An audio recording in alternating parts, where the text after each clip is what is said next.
For the MaxxFan, I chose the MaxxFan Deluxe, and this particular model is the 6401K. Now that I'm ready to take that panel out, I no longer need this plastic up here. Now I'm going to be very careful on removing this panel here, and there might be some metal shavings on top of it, so make sure you have safety glasses on and don't stand directly underneath it when you're taking it down.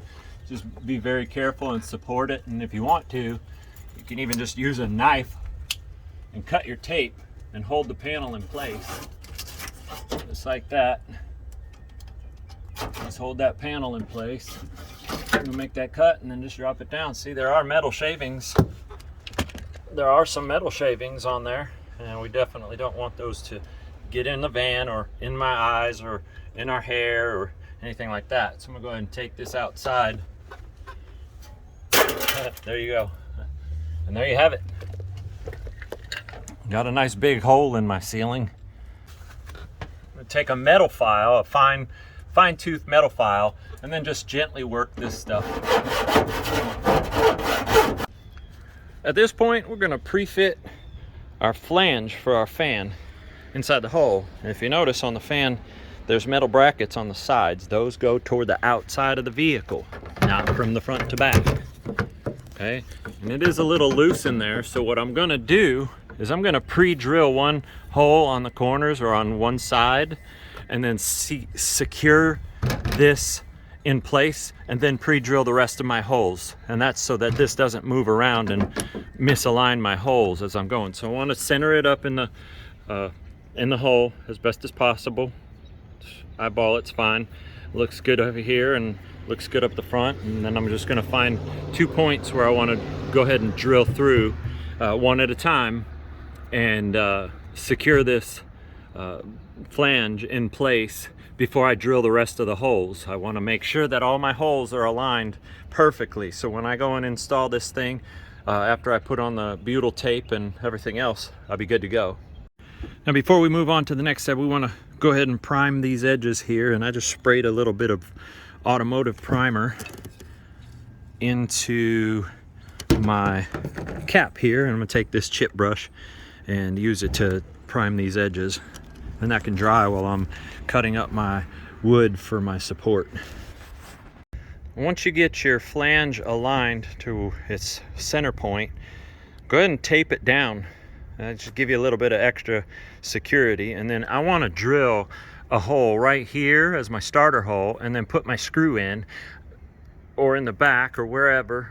But I want to do it where the two surfaces meet, and not here where there's a gap underneath.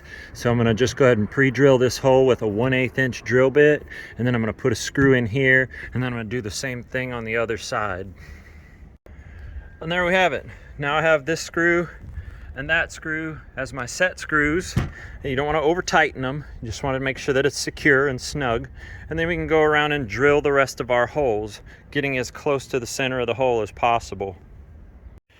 So I stacked together 3 pieces of roughly 3/8 inch plywood, and it gives me a 1 1/8 inch thickness here. And then I took that old cutout from the van and I centered it up and scribed a line around with a black marker, and I'm going to go ahead and drill holes in the corner just like I did when I cut out the van. And then I'm going to use my jigsaw and cut that opening out, and this will be the flange. The flange so that I can mount the flange, my wood support for underneath on the ceiling.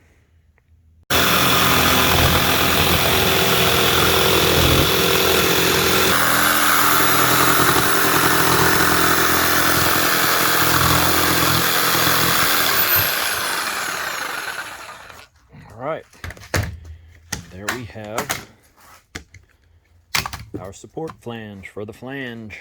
And before we mount this support brace, we want to make sure that our flange fits in there, and it fits loosely, and that's perfect.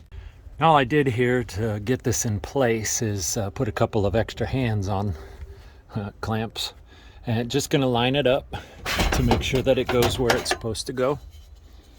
and it's nice and square. Now to mount the flange, I went ahead and used some Loctite power grab.